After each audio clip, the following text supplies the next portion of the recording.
تھانے کے معاملات کو بھی دیکھے, ڈیوٹی بھی کرے اپنی, اور اس کے بعد وہ عام عوام سے گالیاں بھی کھائے, عام عوام اسے برا بھلا بھی کرے, وہ بیچارہ کہاں جائے. اچھا, یہ تو ہم دیکھتے ہیں کہ ہمارے اس پولیس کے حوالے سے تو ہمارے بڑے ہی مسائل رہتے ہیں. کبھی ہم یہ دیکھتے ہیں کہ گاڑیوں کا مسئلہ ہے, کبھی ہم یہ کہتے ہیں کہ پیٹرول کا ایشو ہے, پیٹرول کا ایشو ہے, کبھی اور مسائل ہے, بہت ساری ایسی چیزیں. اگر ہم 1-5 کی ہی بات کر لیں تو ہمیشہ ہمیں اس حوالے سے کبھی بھی فوراً رسپانس نظر نہیں آتا. چاہے آپ کا کہیں آپ کا اسٹریٹ کرائم ہو رہا ہو, تب بھی اگر آپ مدد کے لیے کال کریں گے تو کبھی بھی آپ کو فوراً سے رسپانس نہیں ملے گا کہ 15 منٹس کی دوری پہ آپ کو جب فوراً پولیس والے آ جائیں گے. ایسا ہی اس کی ایک مین ایگزامپل ہمارے رمضان شریف میں وہ گلگشت کا جو واقعہ ہوا تھا, آپ کو یاد ہوگا, گندیزی مارکیٹ میں, وہ بھی صرف یہی تھا کہ پولیس کی بر وقت نہ پہنچنے کی وجہ سے وہاں کے جو مقامی تاجر ہیں وہ کہتے ہیں کہ ہم نے 45 منٹ ہو گئے ہیں ہمیں 1-5 کیے ہوئے, اور پولیس والے کہتے ہیں جسٹ ود ان 5 منٹ ہم پہنچ رہے ہیں, اور 45 منٹ گزر جانے کے باوجود پولیس کی کوئی ایک گاڑی نہیں پہنچی.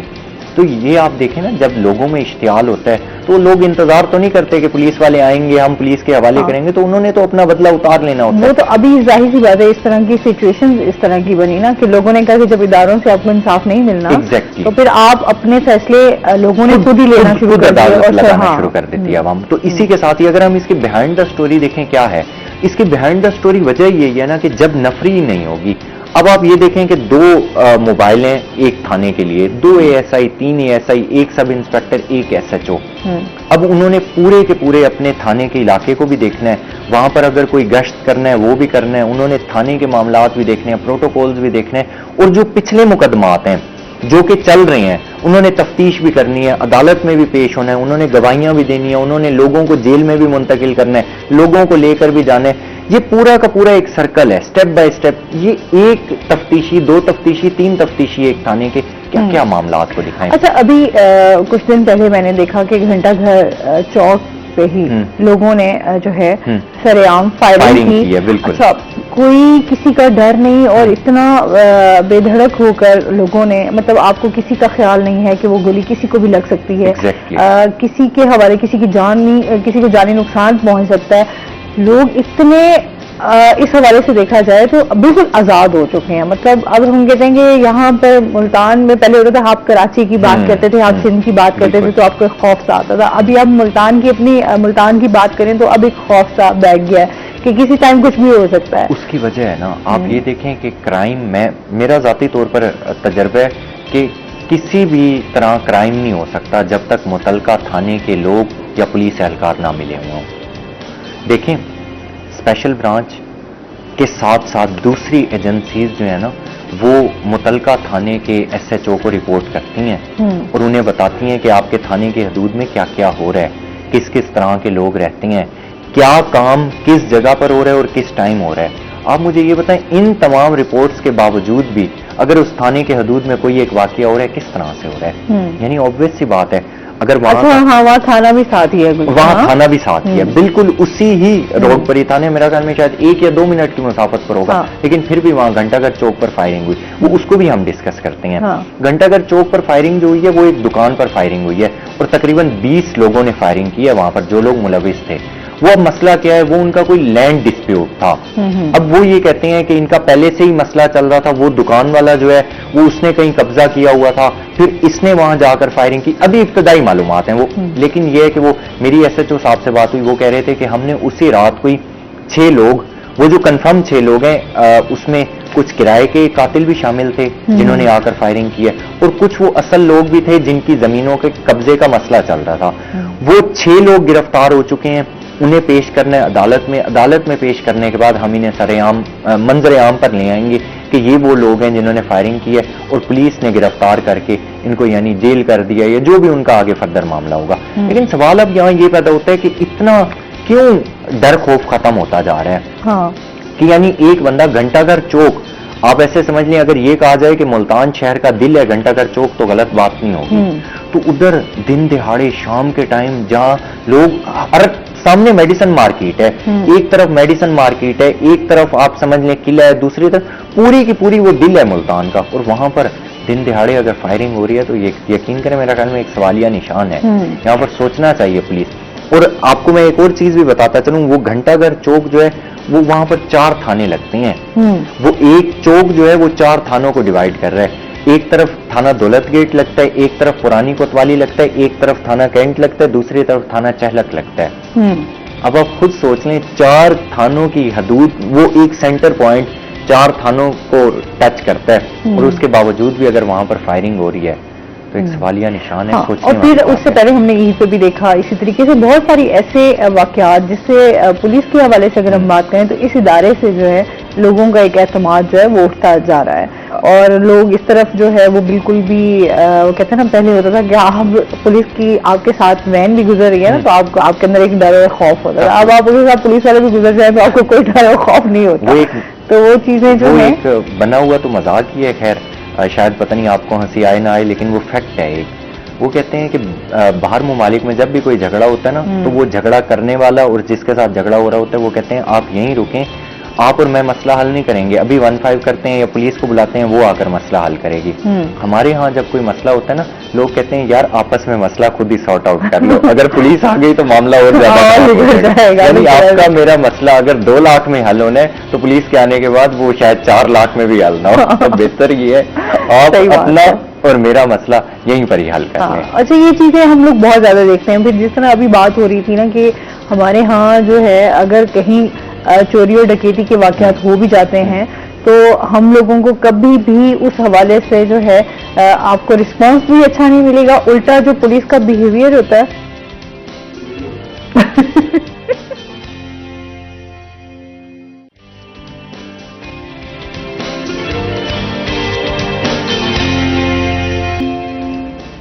ویلکم بیک ناظرین, روحی ایٹن میں آپ کو خوش آمدید کہتے ہیں. اچھا جی, اور اس کے ساتھ ساتھ ہم بات کر لیتے ہیں سٹی ٹریفک پولیس کے حوالے سے بھی کہ ٹریفک قوانین کے متعلق آگاہی جو مہم ہے وہ بھی جاری ہے, اس حوالے سے بات کریں گے کیونکہ ٹریفک کے ہمارے مسائل بھی اب دن بدن بڑھ رہے ہیں. جیسے اور مسائل ہیں ان میں سے ایک بڑا جو مسئلہ آ رہا ہے وہ ہمارا ٹریفک کا بھی ہے. میں سٹارٹنگ مہم سے پہلے کرنے ہی یہی لگا تھا کہ سب سے زیادہ مسئلے ہمارے ٹریفک کے ہو رہے ہیں. آپ یہ دیکھیں آبادی جس طرح سے بڑھ رہی ہے اس طرح سے ہمارے روڈز تو کھلے نہیں ہو رہے, روڈز کھلے نہیں ہو رہے, ٹریفک کا بہاؤ, ٹریفک کا پریشر انہی چھوٹی سڑکوں پر آ رہا ہے. تو جب چھوٹی سڑک ہوگی, ٹریفک کا بہاؤ, ٹریفک کا پریشر زیادہ ہوگا تو وہ میرا خیال میں سنبھالنا بھی کافی زیادہ مشکل ہو جاتا ہے.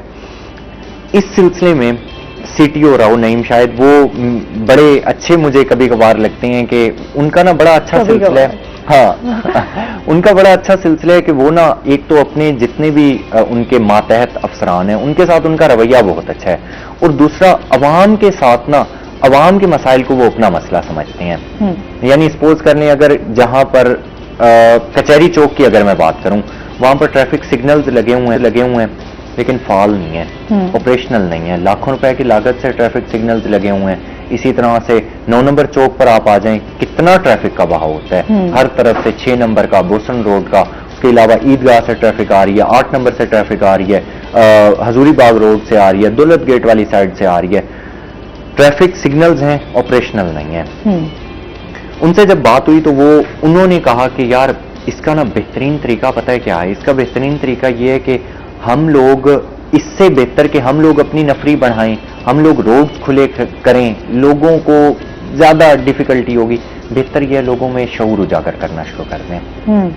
آپ اس طرح کی مہم, آپ اس طرح کی کیمپینز چلانا شروع کر دیں کہ موٹر سائیکل حضرات کو بتائیں کہ یار آپ کی ایکسٹریم لیفٹ لین ہے, آپ رائٹ لین میں نہیں آئیں گے, اور گاڑی والوں کو بتائیں کہ اگر آپ نے اوورٹیک کرنا ہے تو رائٹ لین سے ہی آپ کریں گے, آپ لیفٹ لین سے نہیں کریں گے. جب یہ لوگوں میں شعور اجاگر ہونا سٹارٹ ہو جائے گا کہ لائن اور لین میں کیا فرق ہے, لائن اور لین کا ڈسپلن ہم نے کس طرح سے رکھنا ہے, تو وہ کہتے ہیں ہمارے آدھے سے زیادہ معاملات سٹیبل ہو جائیں گے. تو جب سے انہوں نے چارج سنبھالا ہے تو کبھی ہمیں چوکوں پر نظر آ رہے ہوتے ہیں, کبھی وہ ہمیں رمضان شریف میں اپنے ہی ٹریفک وارڈنز کے ساتھ افطاریاں کرتے ہوئے نظر آ رہے ہوتے ہیں, اور کبھی وہ خود ان کے ساتھ جب ڈسکشن ہوئی تو وہ کہہ رہے تھے کہ یار میں کبھی کبھار نا سول میں جا کر میں خود اپنی گاڑی پر دیکھتا ہوں کہ کہاں پر لوگوں کو کتنے مسائل کا سامنا ہے, کہاں پر ٹریفک بلاک ہو رہی ہے, کہاں پر ٹریفک زیادہ سٹرکٹ ہو رہی ہے, کہاں پر روڈ تو کھلا ہے لیکن ٹریفک کے پرابلمز ہیں, ڈائیورشن کہاں پر ہے. تو وہ کہتے ہیں جب میں خود جا کر پورا گراؤنڈ ریئلٹیز کو دیکھ کر آتا ہوں نا تو مجھے میٹنگ میں لوگوں کو سمجھانا زیادہ آسان ہوتا ہے. اچھا یہ چیزیں اچھے آپ کو انیشیٹیوز لینے پڑتے ہیں اگر آپ نے واقعی لوگوں میں اگر شعور لے کر آنا ہے. اچھا ابھی ہم بات کر لیں بائک کی، جس طرح آپ بات کر رہے ہیں، یہ اس طرح کی مہم جو ہے وہ ہمیشہ جاری ساری تو رہتی ہیں، لیکن پھر بھی کہیں نہ کہیں ہم یہ دیکھتے ہیں کہ لوگ اس حوالے سے کبھی بھی ڈسپلن کا خیال نہیں رکھتے. اچھا پھر ہم اگر بات کر لیں ٹریفک سگنلز کے حوالے پر بھی، تو وہاں پر بھی لوگوں کو اتنی جلد بازی ہوتی ہے، مجھے آج تک ویسے سمجھ نہیں آئی. اچھا خود بھی میں ڈرائیو کرتی ہوں، ہم لوگ بھی ڈرائیو، آپ کو جلدی کہیں جانا پہنچنا ہوتا ہے ایمرجنسی، لیکن آپ ٹریفک سگنلز کا ایٹ لیسٹ خیال رکھیں. لیکن یہاں پر جو ہم دیکھتے ہیں سب سے پہلے جو بائک والے ہوتے ہیں وہ کبھی بھی اس چیز کا خیال نہیں کرتے، اور پھر ٹریفک حادثات کا شکار بھی اسی وجہ سے ہم لوگ دیکھتے ہیں بہت زیادہ ہمارے یہاں پہ ہوتے ہیں. ہم یہی دیکھتے ہیں جو بائک والے ہیں ان کے، اور ساتھ میں ہم رکشہ والے کے، ان کے بہت زیادہ ہیں. گاڑیوں کے بھی حادثات ہوتے ہیں لیکن وہ ذرا کم دکھائی دیتے ہیں بنسبت اگر ہم. سب سے زیادہ بائک والوں کے حادثات کی وجہ یہ ہوتی ہے، آپ یہ دیکھیں کہ اکثریت جتنے بھی بائک والے ہوتے ہیں وہ کم عمر کے ہوتے ہیں، ان کے پاس ڈرائیونگ لائسنس ہی نہیں ہوتا. جب آپ یہ دیکھیں کہ ایک بچہ اپنے گھر سے بائک لے کر نکل رہا ہے اور اس کا والد یا اس کی والدہ، اس کا بڑا بھائی اسے روک ہی نہیں رہے، تو پھر آپ مجھے یہ بتائیں کہ حادثات نہیں ہوں گے تو بچوں نے اپنے ماؤں کو بٹھایا ہوا ہوتا ہے، بہن بھائیوں کو بٹھایا ہوا ہوتا ہے، چھوٹے چھوٹے بچوں نے جن کے پیر زمین پر ابھی نہیں لگ رہے ہوتے موٹر بائک کے بعد، لیکن وہ اتنی تیز رفتاری کے ساتھ جا رہے ہوتے ہیں کہ ایک منٹ کے لیے انسان خود سوچتا ہے یار ان کے والدین، اللہ نہ کرے اگر ان کا ایکسیڈنٹ ہو جاتا ہے تو ان کے والدین پر کیا گزرے گی. اچھا پھر نہیں لوگ دھیان کرتے. اچھا ون ویلنگ والے ہم دیکھ لیں سم ٹائم تو اس طرح کے ہم بھی کیسز دیکھتے ہیں کہ لوگ ٹریفک کا ہجوم ہوتا ہے لیکن اس میں بھی وہ ون ویلنگ کر رہے ہوتے ہیں، اور عجیب طرح کی حرکات ہوتی ہیں کہ لوگ ہیں کہ یار ان کو بالکل اپنی جان کی پرواہ نہیں ہے، ان کو بالکل احساس نہیں ہے اپنے گھر والوں کا. اچھا ایسے لوگ جو ہیں وہ اپنی جان کے ساتھ ساتھ دوسروں کی جان کے لیے خطرہ بنے ہوئے ہوتے ہیں نا. آپ یہ دیکھیں اپنی جان کے ساتھ تو جو کر رہے ہیں، اللہ نہ کرے جس کے ساتھ ایکسیڈنٹ ہو رہا ہے اس کا، جس کے اندر جا کر لگ رہا ہے، وہ بھی پوری زندگی کے لیے معذور. ایک تو اپنے شوق کے لیے وہ اپنی جان خود ہی ضائع کر رہا ہے، اس کے ساتھ ساتھ جس کے ساتھ اس کا ایکسیڈنٹ ہو رہا ہے، جس کے اندر جا کر لگ رہا ہے، وہ اس بیچارے کا تو آپ دیکھیں.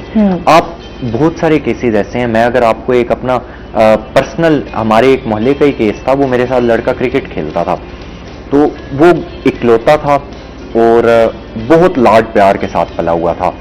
اسے شوق کیا تھا؟ صرف ون ویلنگ کا شوق تھا. ایک مرتبہ ون ویلنگ کے دوران وہ جا کر لگا بس کے اندر، اس کی موقع پر ٹانگ ٹوٹ گئی تھی، بچ گیا، ٹانگ ٹوٹ گئی، 8 ماہ وہ بستر پر پڑا رہا. اس کے بعد جب وہ اٹھا نا، اس نے موٹر بائک بھی سیٹ کروائی. سب کچھ سیٹ کرنے کے بعد بھی وہ پتہ ہے کیا کہتا تھا؟ وہ کہتا تھا یار یہ تو شوق ہے، شوق تو سروں کے ساتھ ہی جاتے ہیں، ایسے تھوڑی جائیں گے. ٹانگ ٹوٹی ہے تو کیا ہوا؟ میرا تو بلکہ اور زیادہ مجھے اس چیز کا اجاگر ہوا ہے شوق کہ میری ٹانگ ٹوٹی ہے. میرا وہ جو ایک ہیزیٹیشن فیکٹر تھا وہ کم ہو گیا کہ ایکسیڈنٹ ہو گیا، جان تو گئی نہیں ہے، ٹانگ ہی ٹوٹی ہے نا، اس کے بعد میں پھر کیا کروں گا. اچھا وہ خود کو پھر بڑھاوا دینے والی بات ہے نا، بڑھاوا دینے والی بات ہے. اس طرح کے لوگ اپنے ساتھ ساتھ اپنے ارد گرد کے جتنے کمپینینز ہوتے ہیں ان کے لیے بھی پرابلم کا شکار ہوتے ہیں نا، کہ دوستوں میں بیٹھیں گے، دوستوں کو وہ بوسٹ اپ کریں گے، کہیں گے کہ یار میری تو ٹانگ ٹوٹی ہے تو کیا ہوا، آپ بھی موٹر سائیکل سے سلنسر اتروائیں، یہ کریں وہ کریں، آئیں ریس کرتے ہیں. تو اس طرح کے لوگ زیادہ پرابلمٹک ہوتے ہیں، زیادہ ڈینجرس ہوتے ہیں، معاشرے کے لیے بھی اپنے لیے بھی. اچھا ہم باہر کے ممالک میں دیکھتے ہیں تو وہاں آپ کو بڑا ڈسپلن نظر آتا ہے. اچھا ٹریفک کے حوالے سے بھی چاہے جو مرضی ہو جائے، آپ وہاں پر رولز کو آپ کو فالو کرنا پڑتا ہے، آپ توڑ نہیں سکتے. اور ہمارے ہاں وہ سمجھتے ہیں رولز کو توڑنا ہی جو ہے نا بڑی کوئی بہادری ہے. آپ کو ایک بات بتاؤں، مجھے پرسنلی طور پر لگتا ہے عوام کو ایجوکیٹ کرنا چاہیے. عوام جب تک ایجوکیٹ نہیں ہوگی اس ٹائم تک ہمارا قانون بھی اچھے طریقے سے امپلیمنٹ نہیں ہو سکے گا. دوسرا، ایک تو عوام کو ایجوکیٹ کریں، دوسرا جو ہے قانون پر گرفت مضبوط ہونی چاہیے. قانون جب اپنا راستہ خود بنائے گا تو کسی کی کیا جرات ہوگی کہ چاہے وہ بڑا ہے چاہے وہ چھوٹا ہے، چاہے وہ امیر ہے چاہے وہ غریب ہے، چاہے وہ کمزور ہے چاہے طاقتور ہے، وہ ایک کٹہرے میں جب کھڑے ہوں گے تو پھر پتا چلے گا کہ نہیں یار ہم نے نہیں کرنا. موٹر وے پولیس والے جو مرضی ہوں. ایک مرتبہ میں ایک سیمینار اٹینڈ کر رہا تھا اور موٹر وے پولیس والوں نے کہا، ہینا ربانی کھر اس ٹائم فورن منسٹر تھیں، وائلیٹ کر رہی تھیں، رول توڑ رہی تھیں، تو موٹر وے پولیس والوں نے انہیں روک لیا. موٹر وے پولیس والوں نے انہیں روکا تو انہوں نے اپنا ان کا جو پی اے تھا یا پی ایس تھا جو بھی تھا، اس نے کہا کہ آپ کو پتہ ہے آپ نے کسے روکا ہے؟ انہوں نے کہا جو مرضی ہے انہوں نے کہا کہ آپ نے وقت کی وزیر خارجہ ہنا ربانی کھر کو روکا ہے. انہوں نے کہا تو کیا ہوا, جس طرح سے وہ اپنی ڈیوٹی کر رہی ہیں ہم بھی تو اپنی ڈیوٹی کر رہے ہیں. آپ لوگ رول وائلیٹ کر رہے تھے, آپ کو چلان بھرنا پڑے گا. آپ لوگ چلان نہیں بھریں گے تو ہم آپ کو نہیں جانے دیں گے, آپ کا یہاں پر چلان ہوگا. تو اس کا مطلب آپ دیکھ لیں, آپ نوٹس کر لیجئے گا اس چیز کو کہ عام ٹریفک سگنلز پر یا عام روڈز پر اتنی امپلیمنٹیشن نہیں ہوتی. جیسے ہی ہم لوگ موٹر وے پر انٹر ہوتے ہیں تو ہم لوگ یہ سوچتے ہیں نہیں یار 120 سے لمٹ کراس نہیں کرنی, اسی کے اندر اندر رہنا ہے, اور جہاں پر روک لیتے ہیں تو ہم ان کے آگے بے بس ہوتے ہیں کیونکہ ہمیں پتہ ہے کہ قانون وہاں پر امپلیمنٹ ہوگا. انہوں نے نہ سننی ہے نہ کچھ کرنا ہے, تو اس لیے بہتر یہ ہے کہ 120 کے انڈر ہی آپ سپیڈ رکھیں, زیادہ بہتر ہے, نہیں تو چلان ہو جائے گا. اچھا پھر وہی بات ہے نا کہ یہاں پر ہمارے اداروں کو بڑا اسٹرانگ ہونے کی ضرورت ہے, اداروں کو اسٹرانگ ہونے کی ضرورت ہے. پھر آپ کہتے ہیں کہ عوام جو ہے وہ آپ کے ساتھ جو ہے وہ کمپرومائز نہیں کرتی یا آپ کے ساتھ تعاون نہیں کرتی, وہ کس طرح کرے؟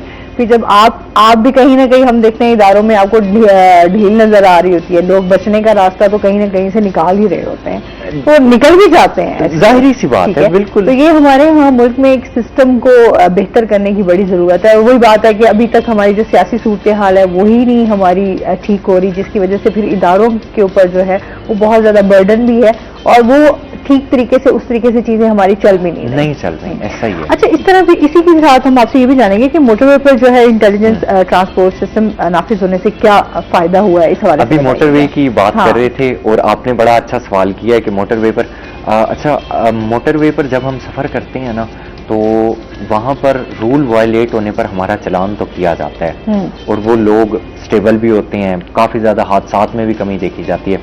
موٹر وے M5 پر اب موٹر وے پولیس والوں نے انٹیلیجنس سسٹم نافذ ہے. وہ انٹیلیجنس سسٹم کیا ہے؟ آرٹیفیشل انٹیلیجنس ہے, مشینز ہیں, تھرو ڈرونز ہیں, کیمراز ہیں, وہ ہر گاڑی کو چیک کرتے ہیں.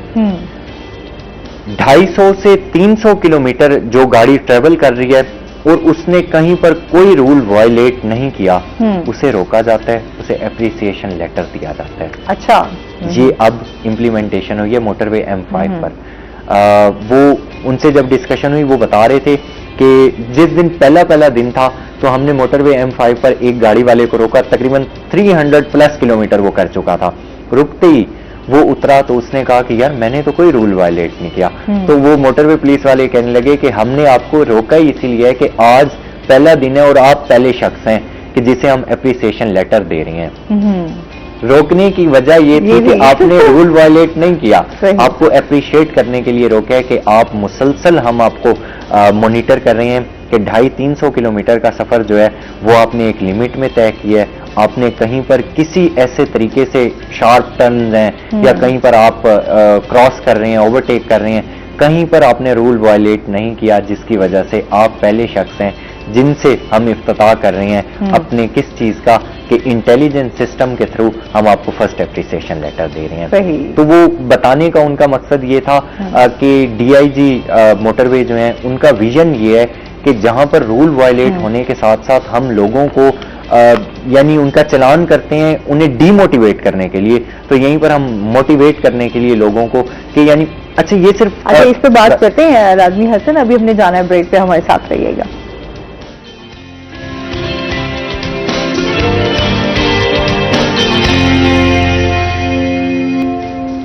ویلکم بیک ناظرین, روہی ایٹ 10 میں آپ کو خوش آمدید کہتے ہیں. اچھا, بات ہو رہی تھی جس طرح موٹر وے پولیس کے حوالے سے بریک پہ بھی ہم یہی بات کر رہے تھے کہ ہم یہ دیکھتے ہیں کہ موٹر وے جو پولیس ہے ان کی جو کاروائیاں ہوتی ہیں, جو ان کا بیہیویئر ہوتا ہے وہ بہت اچھا ہے. اس ٹائم اگر ہم بات کریں کہ انہوں نے اپنے ڈپارٹمنٹ کے حوالے سے بہت وہ بہتری لے کر آ رہے ہیں, اور اسی طرح چاہیے کہ ہمارے یہاں پر ٹریفک کے حوالے سے یہاں پر بھی بہت ساری چیزیں جو ہیں وہ بہتر ہونے کی ضرورت ہے. دیکھیں نا, ان کی کارکردگی اچھی کیوں ہے, سوال یہ پیدا ہوتا ہے. ان کی کارکردگی اچھی اس لیے ہے کہ ان کا آپس میں زون بہت اچھا ہے. انہیں پتہ ہے کہ امیر ہے, غریب ہے, طاقتور ہے, کمزور ہے, وہ قانون کے نیچے ہے.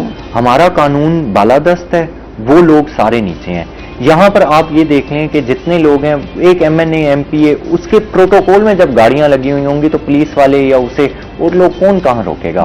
وہاں پر موٹر وے پر اگر کوئی وزیر اعظم بھی گزر رہا ہے تو اس کو موٹر وے پولیس والے تو پروٹوکول نہیں دیتے، اس کے ساتھ جو پروٹوکول ہوتا ہے وہی لگا ہوا ہوتا ہے، اور اسے اگر انسپیکٹر ہے، سب انسپیکٹر ہے، ASI ہے، اگر وہ بھی روکتے ہیں تو وہ پابند ہے کہ وہ قانون کو فالو کرے، تاکہ وہ اس چیز کا پابند نہیں ہے کہ اگر وہ تعارف کروائے اپنا MNA ہوں، MP ہوں اور اسے وہ سلوٹ مار کے جانے دیں۔ قانون ویسے بھی سب کے لیے برابر ہونا چاہیے، تبھی آپ انصاف جو ہے وہ آپ مہیا کر سکتے ہیں۔ اگر آپ کا قانون، ہم یہاں پر دیکھتے ہیں امیر کے لیے تو کوئی قانون نہیں ہے، سارے قانون اور سب چیزیں جو ہے وہ ایک غریب کے لیے جو ہے وہ ساری میں اکثر یہ فکس بات کر دی کرتا گئی ہوں، ہے۔ میں اکثر یہ بات کرتا ہوں، اور میں نے پہلے بھی آپ کے پروگرام میں یہ بات کی ہے کہ قانون ہمارا جو ہے وہ ایک مکڑی کے جالے کی طرح ہے، جہاں پر چھوٹے چرند پرند جو ہیں وہ چھوٹے جو ہیں وہ آ کر مکوڑا پھنس گیا، مکھی پھنس گئی، جب ہاتھی گزرتا ہے تو وہ مکڑی کو بھی مار کے چلا جاتا ہے اور اس کا جالا بھی توڑ کے چلا جاتا ہے۔ ہمارے قانون کی اگزامپل اس طرح سے دی جاتی ہے۔ اور ابھی جو ہمارے حالات ہیں وہ اسی میں یہی تو ہم دیکھتے ہیں کہ بیچارہ جو غریب ہے وہ غریب تر ہو چکا ہوا ہے، Obvious سی بات ٹھیک ہے، اور مڈل کلاس کے جو لوگ ہیں وہ تو بیچارے اسی چکر میں ہی مارے جا رہے ہیں کہ انہوں نے خود کو کس طرح مینٹین کرنا ہے۔ آپ کا ظاہر سی بات ہے لائف سٹائل ان کا جس طرح چل رہا ہوتا ہے بہت مشکل ہو جاتا ہے، اور پھر جو امیر ہے وہ تو پھر کیا ہی بات ہے اس کی، ظاہر ہے۔ اچھا، اس کے ساتھ ساتھ ہم پولیس میڈیکل اسکریننگ کیمپ کے حوالے سے بھی بات کر لیتے ہیں کہ یہ ختم کیوں ہوا ہے؟ اچھا، police screening camp, medical screening camp ہے، یہ IG پنجاب ڈاکٹر عثمان انور کی ہدایت پر یہ میڈیکل کیمپ سٹارٹ ہوا ہے مئی میں سٹارٹ ہوا ہے، یہ پورے پنجاب میں سٹارٹ ہوا ہے، یہ چیک کرنے کے لیے کہ ہمارے پولیس اہلکار جتنے بھی ہیں، صرف پولیس اہلکار نہیں، اس کے ریلیٹڈ جتنے بھی ڈپارٹمنٹس ہیں، ڈولفن پولیس، ایلیٹ، موٹر وے پولیس، اس کے ساتھ آپ آ جائیں PHP پیٹرولنگ ہائی وے پولیس والے، PTC والے، کانسٹیبل یعنی انٹیلیجنس والے، اسپیشل برانچ والے، جتنے بھی ڈپارٹمنٹ ہیں، جتنے بھی پولیس کے انڈر، وہ ان لوگوں کا اسکریننگ کیمپ کرایا جائے، ان لوگوں کا بلڈ ٹیسٹ کیا جائے، جس میں سب سے پہلے hepatitis B C، AIDS, HIV، blood pressure, اور اس کے ساتھ مین بیسک کہ دل کا پرابلم تو نہیں ہے، بلڈ پریشر، شوگر یا کوئی ایسی کرونک ڈیزیز جو انہیں ہونے والی ہو جس کا ایک پولیس اہلکار کو پتہ نہ ہو۔ تقریباً یہ سٹارٹ ہوا ہے مئی کے 8 تاریخ سے سٹارٹ ہوا ہے، اور یہ بالکل ابھی ختم ہوا ہے، تقریباً 20 دن یہ رہا ہے، 29 مئی کو یہ ختم ہوا ہے۔ پولیس لائن میں یہ جاری تھا، ریگولر بیس پر تقریباً 500 سے 600 پولیس اہلکار جو تھے ان کی اسکریننگ کی جاتی تھی، اور موقع پر ہی انہیں بتایا جاتا تھا کہ آپ فٹ ہیں یا انفٹ ہیں۔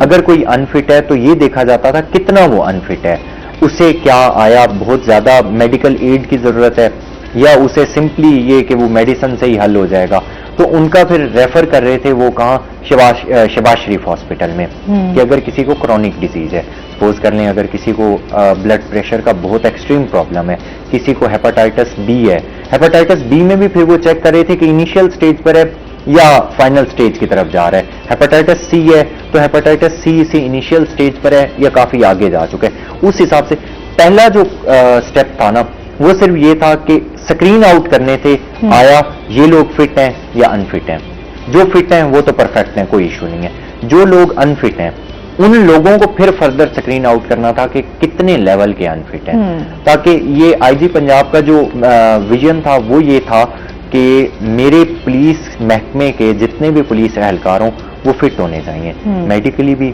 مینٹلی بھی، سائیکولوجیکلی بھی اور فزیکلی بھی۔ اسی لیے یہ میڈیکل کیمپ کا آغاز کیا گیا تھا۔ ملتان کی نفری آلموسٹ ملا کر، ملتان ریجن کی نفری تقریباً 9000 کے قریب تھی، اور ملتان ڈسٹرکٹ کی اگر بات کریں تو ملتان ڈسٹرکٹ کی تقریباً 6,500-7 ہزار کے قریب نفری تھی۔ تو یہ تقریباً 20 دن مسلسل یہ کیمپ جاری رہا ہے، اور ملتان ریجن کے، ملتان ڈسٹرکٹ کے جتنے بھی پولیس محکموں کے لوگ تھے، وہ بڑے افسر سے لے کے ایک کانسٹیبل تک، ایک سپاہی تک، تمام لوگوں کا ٹیسٹ ہوا ہے، سکرین آؤٹ کیا گیا ہے کہ کتنے لوگ پرفیکٹ ہیں اور کتنے لوگوں کو میڈیکلی ایڈ کی ضرورت ہے۔ چلیں جی، بہت شکریہ حسن آپ کا، آپ ہمارے ساتھ ہمارے شو کا حصہ بنے، اور اس کے ساتھ ہی ناظرین ابھی ہم نے جانا ہے بریک پہ، ہمارے ساتھ رہیے گا، جب ہم بریک سے واپس آئیں گے تو ہمارے ساتھ کچھ اور گیسٹ موجود ہوں گے۔